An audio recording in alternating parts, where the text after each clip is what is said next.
میرے قابل احترام معزز علماء کرام اکاڑا احمد پر آپ کو خوش آمدید۔ مسئلہ نمبر 1، آپ جو بیانات کرتے ہیں ان کا معاوضہ لیتے ہیں۔ ہم بیانات کا معاوضہ نہیں لیتے، لیکن فَلْيُكْرِمْ ضَيْفَ، ایک مہمان کو آپ بلائیں، وہ اتنا سفر کر کے آئے، آپ اس کے راستے کے اخراجات کو معاوضہ کہتے ہیں؟ کیسی بات ہے؟ میرے خیال میں ایسی کوئی بات نہیں، ورنہ تو قرآن کریم اسلامیات ٹیچر بھی پڑھاتا ہے، آپ نے کبھی نہیں کہا اس کی تنخواہ حرام ہے۔ دینیات ٹیچر والے کو تو آپ نے نہیں کہا، مولوی کے مسئلے پہ سب کو نظر آ جاتا ہے۔ مسئلہ نمبر 2، جو میلاد مناتے ہیں ان سے کہا جائے میلاد منانا نبی اور صحابت ثابت نہیں، جواباً کہتے ہیں ریمڈ اجتماع ہوتا ہے، سیرت کانفرنس ہوتی ہے، نبی ثابت ہے۔ میرے دوستو ایک بات ذہن میں رکھیں، جو کام کریں اس نیت سے کہ یہ شریعت کا حصہ ہے اس کے لیے دلیل چاہیے، اور جو کام کریں اس نیت سے کہ اس پر ثواب ملتا ہے اس پر دلیل چاہیے، اور جو کام کریں بطور علاج اس پر دلیل نہیں چاہیے۔ یہ سروزہ چلہ بطور ثواب نہیں ہے کہ جس نے چلہ لگایا 10 حجوں کا ثواب مل گیا، یہ بطور علاج ہے کہ بھائی اپنے دل کو ٹھیک کر لو، اللہ اللہ سیکھ لو، 10 صورتیں سیکھ لو، نماز سیکھ لو، بنیادی دین کی باتیں سیکھ لو، تو یہ علاج ہے۔ علاج کے لیے دلیل کا مطالبہ نہیں ہوتا۔ آپ کہیں میرے سر میں درد ہے، میں کہوں 2 گولی پونسٹان کی کھا لو تو اسی کہنا دلیل بھی کھا، تو بھئی علاج کی دلیل نہیں ہوتی، علاج اور ہے، ثواب کی دلیل ہوتی ہے۔ اگر ہم کہتے ہیں کہ ریمڈ اجتماع کا ثواب ایسے ہے کہ جو آدمی اس میں شامل نہ ہو وہ بے ایمان ہے، تو پھر یہ بھی بدعت ہو جاتا ہے، بخلاف باقی چیزوں کے جو آپ نے سوال میں کہا ہے۔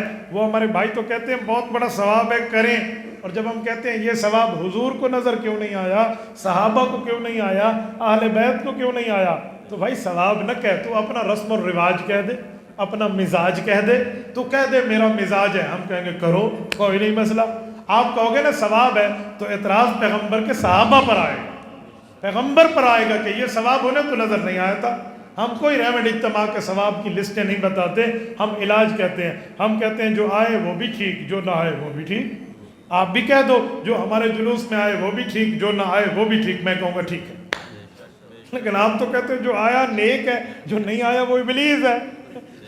تھوڑا گزارا، دونوں چیزوں میں بڑا فرق ہے۔ مفتی صاحب فرقہ مماتیت کے بارے میں بتائیں۔ بھائی مماتی ایک فرقہ ہے جس کو بد نصیبی یہ ہے کہ وہ کہتے ہیں نعوذ باللہ نبی علیہ السلام اپنی قبر میں مردہ ہے اور قبر کے قریب سلام نہیں سنتے، تو ہم انہیں کہتے ہیں کہ پھر حضور کی قبر پہ آپ نہ جایا کرو، کیونکہ تمہارے مطابق سنتے نہیں ہیں تو تمہیں جانے کا فائدہ۔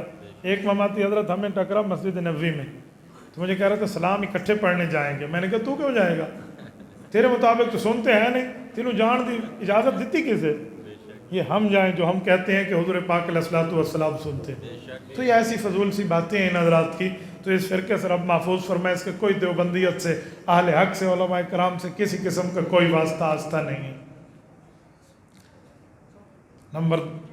اچھا، انجینئر محمد علی مرزا کو سننا کیسا ہے؟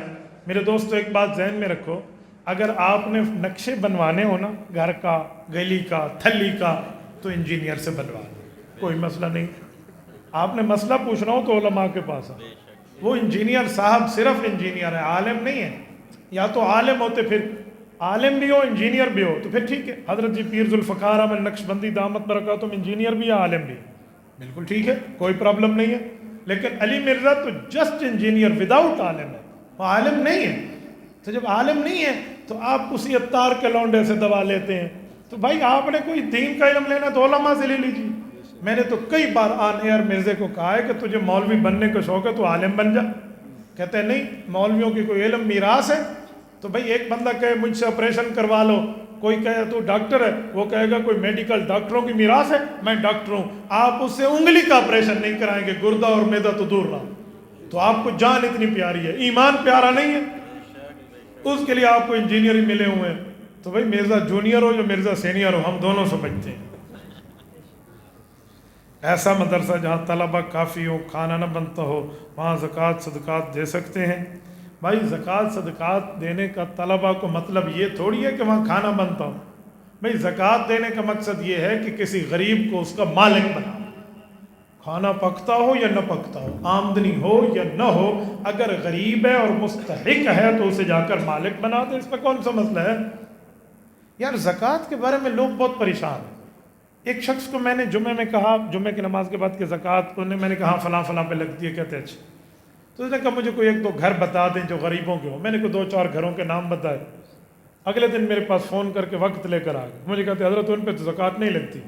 میں نے کہا کیوں, ان کے گھر میں کوئی سونا چاندی ہے؟ کہتے نہیں, ان کے تو پاؤں ہاتھ سلامت ہے. اس کا ذہن یہ تھا کہ لنگڑے لولے پہ زکوٰۃ لگتی ہے. میں نے کہا گزارا کرو خدا نہ بندیا, بھائی زکوٰۃ اس پہ لگتی ہے جو خود زکوٰۃ دینے کی حیثیت نہ رکھتا ہو. آج کے دور میں کم از کم یہ مہنگائی اور تہبائی کے دور میں جو ہے نا 90-80 ہزار روپے کا نصاب جا کر پہنچ گیا, تو اس سے کم کوئی مالک کے 50 ہزار اس کے گھر میں آتے ہیں, فوراً مہینے میں لگ جاتے ہیں. اس پہ بھی زکوٰۃ لگتی ہے اگر سونا چاندی اس کے پاس نہیں ہے. تو پھر یہ علماء سے آپ مسائل پوچھ لیں, اس پر ایسی کوئی بات نہیں ہے.